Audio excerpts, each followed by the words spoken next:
Welcome to SVG-TV News for Monday, June 15th, 2020. I am Rochelle Batiste with the details. More than 150 Vincentians will be repatriated home by sea and air during this week.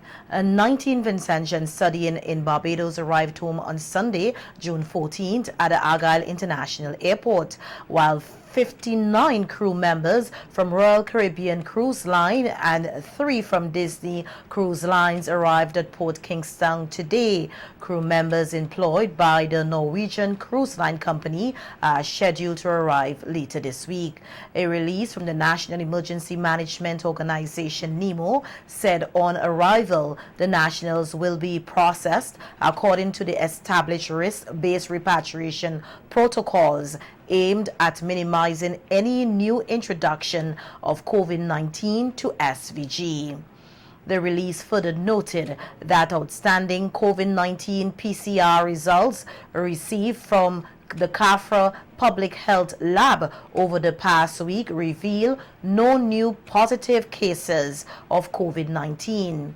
SVG therefore continues to have 2 active COVID-19 cases of a total of 27 recorded positive cases. It was also noted that a post-mortem conducted on the repatriated RCCL crew member who died on Tuesday, June 9th, confirmed that his death was unrelated to COVID-19. The Health Services Subcommittee is reminding the public that it is still very important to maintain the public health measures previously advised, which include hand hygiene, cough etiquette, physical distancing of at least 3 to 6 feet in public spaces where feasible, the smart use of masks, and strict adherence to quarantine and isolation. The subcommittee said these measures are even more critical as more Vincentians return home and intra-regional travel increases. Marine activities in close proximity of the submarine volcano Jenny, located north of Grenada, is prohibited at this time. This is according to the National Emergency Management Organization, NEMO, which said a 1.5 kilometers exclusion zone must be strictly observed, and residents in the southern Grenadines are asked to monitor releases from the government of Grenada, NEMO, and the Seismic Research Center. NEMO's director, Michelle Forbes, told SVGTV News in a telephone interview today that for the past week, the UWI's Seismic Research Center recorded an increase in seismic activities with about 1,000 small earthquakes, noting that currently the alert level at the volcano remains at yellow. From the 5th of June thereabout until the 12th, there were 1,384 volcanic earthquakes being recorded, as signals coming from Jenny volcano. It's been quite busy and quite active. Most of these, or all of these, volcanic quakes have been less than 2 magnitude. The highest magnitude is 1.8. Normally, you tend to feel earthquakes about 2 magnitude 2 or above, and it will be the communities, because it's underground volcano, the communities closest to Jenny on Grenada will tend to feel that. I must stress that any advisories that is generally issued for Jenny comes from the government of Grenada. Jenny is an active volcano, and according to Forbes, the seismic activities are unpredictable. However, this time there is no tsunami threat to SVG, and the activities in no way relate to the La Soufrière volcano. It does these things from time to time. So what you may find is that the earthquakes may continue and intensify. There may or may not be an eruption going forward. If it intensifies and to reach to the stage where it may have an eruption, or it may just continue the current activities and then phase out for a period of time. That's the nature of the volcano. Now, there's no tsunami threat for St. Vincent, the Grenadines, or the region. We tend to get a bit worried when we hear underground volcano is kicking up or acting up, but there's no tsunami threat for the region. It has nothing, absolutely no relation to activities at the La Soufrière volcano. There's nothing unusual happening at La Soufrière volcano at this time. The NEMO director explained the dangers if vessels are within the exclusion zone and why mariners should comply with the various advisories. Between the Grenadines to Grenada, or from on the way down to Grenada, to ensure that you maintain that 1.5 kilometers exclusion zone around the summit of the volcano. And that is because volcanoes tend to give off a lot of gases, which of course makes the water around it or above it tend to be less dense and less buoyant, so it will not be able to support a ship or vessel that comes too close, because the water will just be too light, if you want to put it that way, to not allow ships to traverse, and then the ships will sink, the vessels will sink. With the setting up of a new Election Boundaries Commission, Prime Minister Dr. Ralph Gonsalves reiterated that they will be working with the 15 constituency and not 17 as is being purported by some persons. On the radio last week, the Prime Minister said that there are no political motives in setting up a new Boundaries Commission, noting that in keeping with the Constitution and needs to be put in place before the next general elections, widely expected later this year. Constituency Boundaries Commission.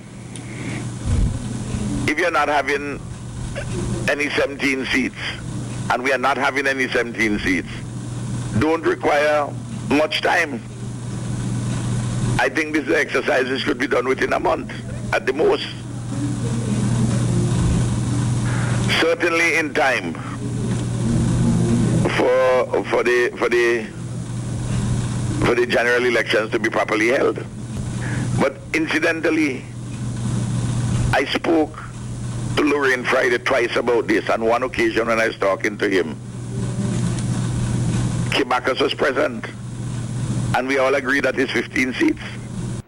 PM Gonsalves has already named the government's representative to serve on the commission in the person of lawyer Stephen Williams. It is now left up to leader of the opposition to name a representative, with a third person to be appointed by the Governor General. PM Gonsalves said he doubts that there will be any changes when the commission is fully appointed and get down to work. And all that we are saying, there are 15 seats. They would look at the boundaries.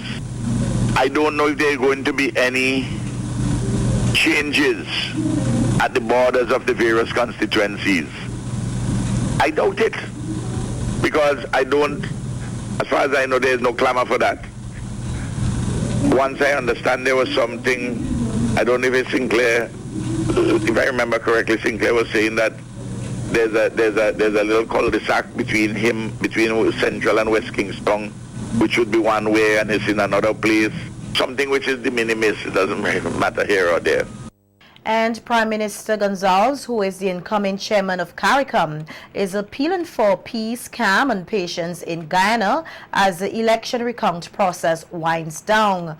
Over the weekend, the incumbent coalition APNU-AFC party admonished PM Gonsalves for making what it said were premature statements on the election recount process, while its leader, President David Granger, said the Prime Minister should be prudent in his remarks. In an appearance on NBC Radio last week, PM Gonsalves was asked to comment on the matter, in which he stated that the winner of the elections in Guyana must be declared in accordance with the recount, noting that he is satisfied that CARICOM will not stand by idly and watch the recount, which was properly done, for the results to be set aside. On the radio yesterday, Prime Minister Gonsalves said that he maintains what he said and that it is now up to the leaders in Guyana to ensure that there is no violence in the country. I'm calling as always for peace and calm and patience by the people of Guyana, and to avoid any violence, and the leaders there have a particular responsibility to ensure that there is no violence in this protracted period. We remember that the elections were held on March the 2nd.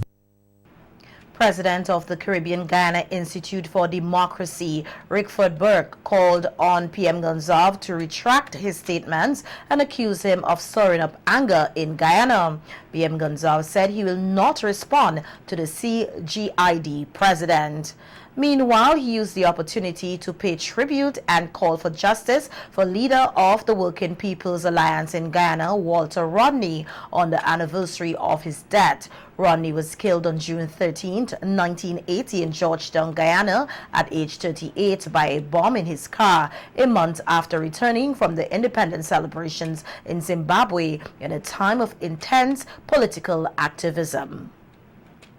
Advised that his death certificate at the time read that he died by misadventure. His occupation was stated as unemployed. In other words, he was a nothing, though he was the leader of an important political organization, the Working People's Alliance. Yeah. And of course, Walter's life and work transcends the WPA. Yeah. You know, and what is interesting, if you go to the primary schools today in this country, or even the secondary schools, and you ask people about Walter Raleigh and about Walter Rodney, that most students will remember, will be able to tell you about Walter Raleigh, who was a colonial bandit. Yes. The 92nd birthday of Her Majesty Queen Elizabeth II was celebrated here on Saturday, June 13th, with a military parade at the Old Montrose Parade Grounds. Members of the RSVG Police Force and members of other uniformed bodies on parade were being inspected by the Governor General, Her Excellency Susan Duggan. This was followed by a march past and royal salutes.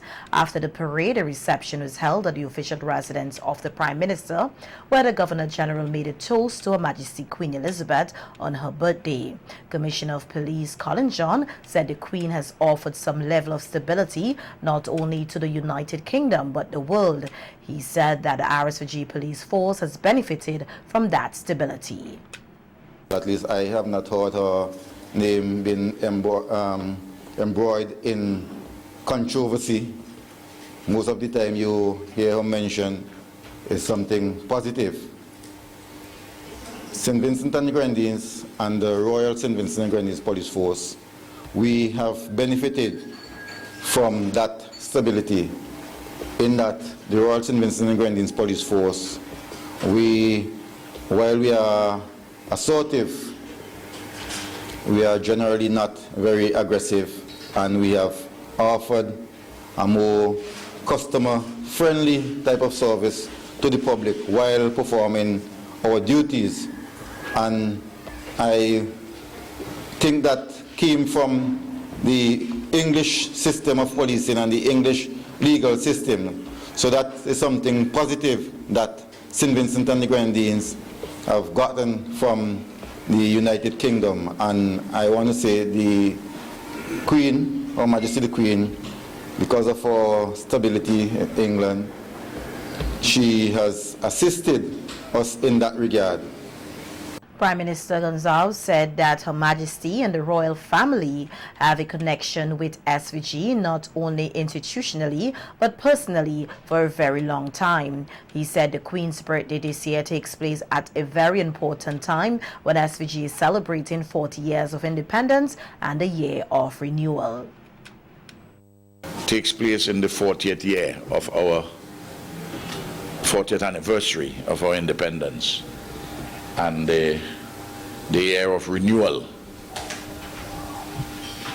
We had a referendum in 2009, and the question was put to the people, among other things, to have a Republican form of government. Republican, not Republican President Trump Republican. That's a Republican party. I'm talking Republican as distinct from a monarchical system, so that lest there be any confusion. And the people voted to continue the institution of the monarchy here in St. Vincent and the Grenadines, and